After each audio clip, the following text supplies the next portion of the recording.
माझ्या पहिल्या ब्लॉगमध्ये आपलं स्वागत आहे। मी आपल्या आत्याकडे आलेली आहे। चला तर मी तुम्हाला दाखवते की गार्डन कसं काय आहे त्यांचं। अगदी सुंदर असं मनाला भिडणारं गार्डन आहे यांचं। बघा किती सुंदर दिसतंय।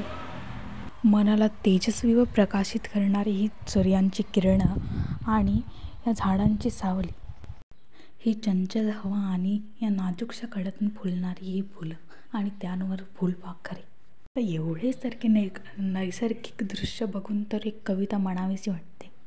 सुगंध हा निसर्गाच्या रानांचा आणि फुलफळांचा, भास असा हा आपुलकीचा।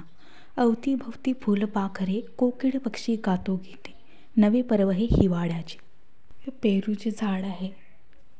चला तर मग आपण आपल्या गार्डनकडे वळूया। मी तुम्हाला गार्डन दाखवते आहे। तसे सुंदर अशी आपण मेहंदीचे झाडे लावलेली आहेत आणि खूपच सुंदर असे दृश्य दिसत आहे ते।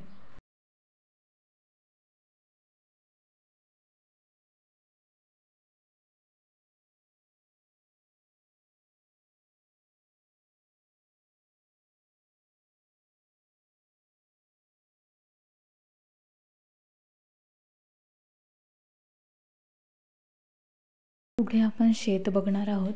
हे आहे माझं शेत। शेतामध्ये भाजीपाला वगैरे लावतो।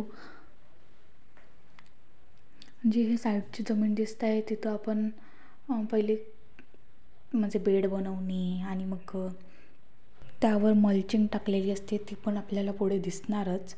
तर असो, जसं बाहेर शिकायला जातो त्यावरच मी एक कविता बनवलेली आहे, ती थोडक्यात म्हणून दाखवते आहे। घर से दूर कहीं आए हम, जहाँ हमारी किस्मत बनेगी, याद भी आहे अपनों की, फिर भी बोलने की फुर्सत नहीं मिलेगी।